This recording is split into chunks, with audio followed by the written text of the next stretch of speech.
Everybody, Rich with Prep You down here in the new and improved bunker. Nothing fancy, just a bunker. Got everything I need. I got water, food, medicine, ammo, items to put the ammo in. All that kind of good stuff. Hey, yes, title is Hodgepodge. Rich, Hodgepodge, that's just a bunch of collection of different weird stuff. Exactly. As I do these videos, I try to make it so that the content at least spans 8 to 10 minutes. Well, sometimes I come up with stories or things that you need to know about that could take 30 seconds or whatever. And I don't let them send a video out that's just 30 seconds or so. What I'm going to do is, from time to time, as I collect these stories, we're going to have a hodgepodge. Well, this is your first hodgepodge. So hodgepodge number 1, we're going to go over a few stories that I found, and they are both let's see, they are mostly firearm related, but a little bit of prepping stuff in here also. So pay attention, don't leave to the end, because I'm not going to give away any of this stuff. We're going to show you some stuff, and we're just going to talk about some stuff, and we're also going to kind of tweak your brain with a few things. So here it is. Number 1, first ever hodgepodge. All right. So when I worked at the range, one of the things that people used to ask me all the time is, can you watch me shoot? Can you see what I'm doing wrong? What's going on? I said, sure, absolutely. So I would just get into there, get behind them, and just kind of watch like this. Here is the list of things that I saw people do, and maybe you do too, that is wrong. Okay. These are stance issues. Number 1 thing, it isn't really a stance issue. It's an injury prevention issue. And you've all seen it. Maybe you've done it. Crossing your thumbs. Okay? Crossing your thumbs will get you bit, broken, or dislocated thumb. All right? And it will. And it will make a lot of new shooters never want to shoot again. So if you're taking somebody new to the range, make sure they are not crossing their thumbs. Don't be looking downrange at what they're doing. Look at them and see what they're doing. Okay, make sure they're either isosceles or the Weaver format. Make sure that their arms are slightly bent. Make sure that they know how to aim. Make sure they know what the kick's going to be. I would also suggest, even though they don't know it, I would suggest having them dry fire several times, because then they're going to see how far it is before they pull it, when they pull that trigger, when that firearm goes off. And please don't start them out with a 45. Please, please, please don't. Or a shotgun. It's fun for me to watch when I was working there. I loved it. But a lot of times I stopped it when you had like a little short girl or guy, young kid, and dad or their boyfriend or husband hands them a 45. I know they're leaving. I do know it. And you've seen it. You know it. Leaning back. You're already at a loss. I see people leaning back all the time. For your brain, nose over your toes. And I don't care if you're isosceles, I don't care if you're Weaver, have that nose over your toes. Also a fighter stance. Tell them about a fighter stance. If they don't box, they won't know anything about that. Loose grip. All right, loose grip will cause a couple of things. 1, they could lose the firearm. 2, they could have a non-cycling firearm and they just give up. All right. Wrong foot back. If you are right-handed, your right foot goes back. If you are left-handed, your left foot goes back. Pure and simple. Left foot back. Maybe it doesn't make any difference now if you're shooting 22s or whatever, but if you're shooting for a long time, you're going to feel it in the lower part of your back. And it's also not going to feel natural when you're aiming, okay? They don't know that in the beginning, but you should. All right. Unsure how to aim. I have seen so many people come up or just say to people, what am I aiming at? How do I aim? And they've already fired a few rounds. Well, they didn't hit the target because they didn't know what they were doing. Okay? Make sure your shooter knows how to aim. Drop. Another reason we dry fire when you pull that trigger, to see if they're breaking their wrist down. That's another thing I see all the time. Okay, it's a lot to think about. When you're a new shooter, there is a lot to think about. So make a list. Go to some of my playlists. I also have lists in my list videos about what you need to do as a new shooter or someone teaching someone how to shoot. Not professionally, but how to shoot. Also, explain to them that there is going to be a response to that bullet going downrange. Your gun, your pistol, your rifle is going to want to come backwards. So they're going to feel that, okay? Tell them that. Be honest. Don't say, oh, no, it's not much of a kickback at all. Be honest. Maybe you should shoot it first. But when you aim, do not lock your arms forward. I just don't care. Don't lock your arms forward for several reasons. One, you're not absorbing, your whole body is going back. Number two, your elbows are going to thank me. Okay, that is a lot of pressure on these elbows. If you have it locked, the elbows and the shoulders are taking the brunt of that instead of your body being able to recoil back when you pull that trigger. Okay, don't lock your arms. All right, so that was stance issues. There's a lot of other stance issues, but those are the ones I see the most. All right, hey, Pika, it's still out there, Illinois. But it's funny, I've saw a couple videos out there talking about the compliance ratio, and the compliance ratio so far in registering your nasty sporting rifles, I won't call it what they're calling it, I refuse to, is 0.001%. To be honest with you, it should be 0.0000%. If you're registering now, you're a complete idiot. Number one, the law isn't finalized. Okay? You don't want them to have your information sent to them, because what are they going to do with that file? What happens? The Supreme Court knocks it down. Even the governor thinks there's a 70% chance of that happening. What are they going to do with the information you just sent them? Why would you send them anything and then sign it voluntarily until the law is in effect? Now, if the law is upheld in the U.S. Supreme Court, it's up to you what you're going to do. I know what I'm going to do. But for now, you should not at all be registering the banned firearms according to Pika in the state of Illinois. Other states, you guys out there have this same thing? If it's still being challenged, do not do a thing, because the law cannot come after you because it's being challenged, and they won't come after you. All right? It's just too early. Don't do it. All right. I'm going to show you a simple trick. Some of you may know this. How to get on target quicker. All right. In a gunfight, in a knife fight, those that are on target quicker or draw blood first wins. That's just the way it is. Even with sticks. If you got a couple sticks in your hand and you're beating the hell out of somebody else, those who draw blood first get a tactical advantage. So, if you are in a situation, if you're in a constitutional carry state, if you're an open carry state, I don't care if you're in a state that requires you to have a concealed carry license where your firearm is hidden. I personally don't understand why anybody would open carry a firearm, because you've already given away your surprise to the other person who thinks that you are defenseless. You're already giving that away.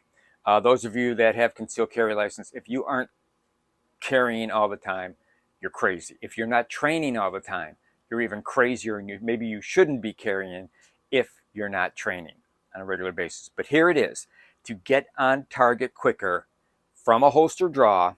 All right, let's do this real quick. I want to show you empty magazine, empty chamber. Even though it's empty, you notice that I don't point it at me when I do it.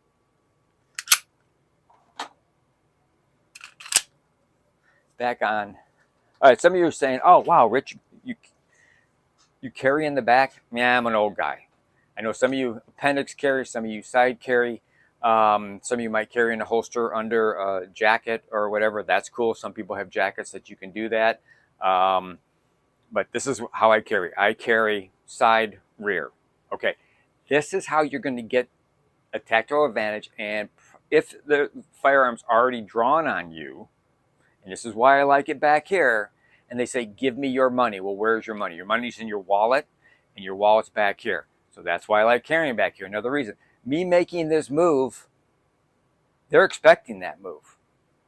What they're not expecting is what comes next. They're not going to expect you to go like this, okay? And you don't have a tactical advantage because now you're doing this. Let me show you. This is, and you may not be able to practice this at the range you belong to. At least at Range USA's, you cannot holster draw unless you've taken a class and they're given permission. And someday I think they're going to bring back the holster draw period, which is an hour, whatever days and stuff like that. But this is what it is. So when you are going to, someone comes up to you and, give me your money. Okay, all right.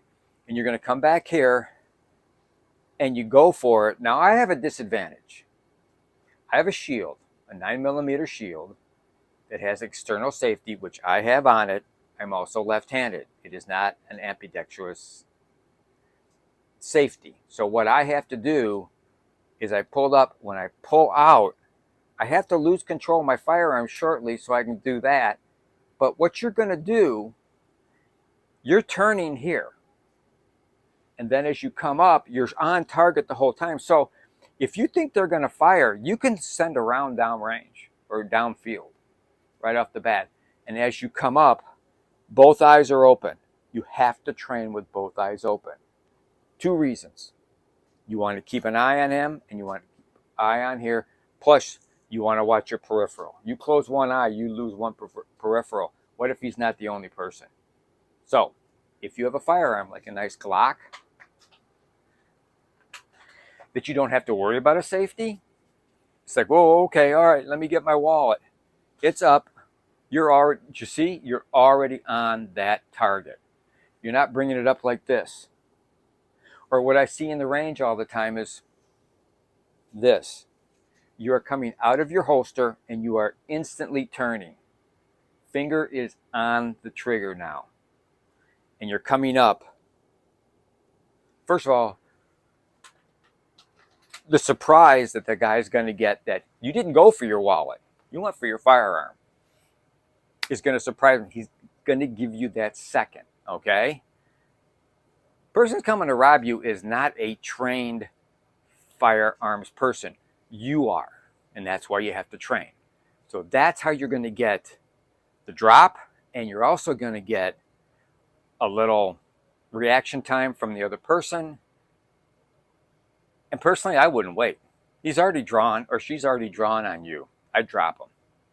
Just remember what's beyond, because you are responsible for that bullet wherever it goes. So if you have an outdoor range you can go to, train. It's really nice. If there's a range you can go train with a holster draw on that, train. These are up close front. These are personal drills. These are drills where you are, 8, 9 feet away from the person. They are not very far away. All right. So you're going to be like in a 25-yard range. So there's nice berms all the way around you. So in case you're aimed up a little bit, you're not going to send it into the house down the street. All right. So that was simple tricks to get on target quicker. All right. Primers. Let's talk about primers real quick. I have noticed some information in the news about Lake City that they increased their primer production a few months back. That's a great thing. Maybe. Okay. The question is it for U.S. distribution or is it for distribution to Europe, Israel, wherever? I've also heard rumors that the call for Lake City to cancel all their contracts with civilian entities that sell their ammunition or online orders have been canceled. Now, I don't know if that's true, so don't shoot the messenger, but I've read a couple things that People have said they've heard that. So I'm just going by, what I hear, what I read, and stuff like that. But they have definitely increased their primer production, which is good for us, which should bring the price down. But war is going to make the price go up or make it non-existent that you can't get it. So just remember, if you need ammo, get it now.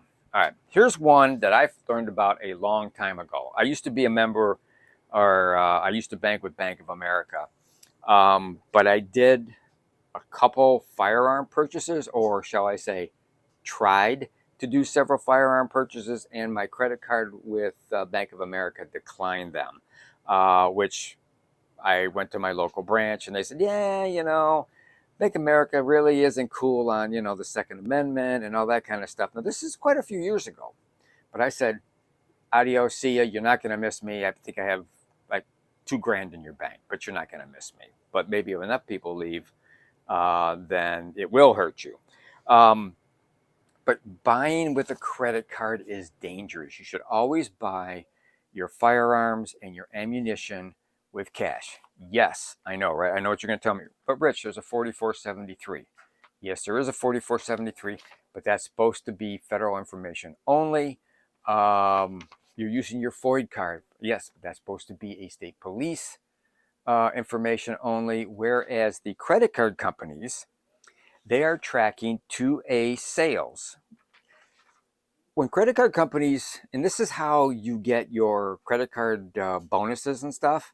Oh, this month on gasoline, next month on food, the month after that on clothing, and this month on ammunition and firearms. Nope, you're never going to see that. But how do they know what you're buying? By the code. So if they start putting codes on that, federal government's going to ask them for it. They give federal government whatever they want all the time, information. It's just another way to track you. Okay, there's no reason that you should put it on a credit card. Anyhow, you should pay for it unless all hell is breaking loose and there is no tomorrow, maybe, as far as credit card companies and the government and stuff like that. And go out and spend as much as you can and put it all on your credit and get your ammunition and your knives and your gear and whatever you need. So just remember that is coming. Now, the problem is, how long will cash be around? We constantly hear about the rollout of digital currency with the federal government. To me, being a conspiracy theorist, I love being a conspiracy theorist. The only problem is all the conspiracies are coming true and there's no more conspiracies coming out. But this might be one of them.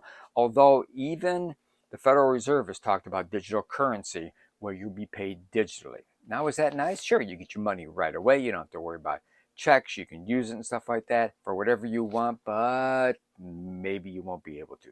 Maybe they won't let you get another Big Mac, or maybe they won't let you buy more ammunition, or maybe you can't have another firearm, or maybe you spend too many miles on your car and you spent too much on gasoline, because God knows I'm not buying an electric car.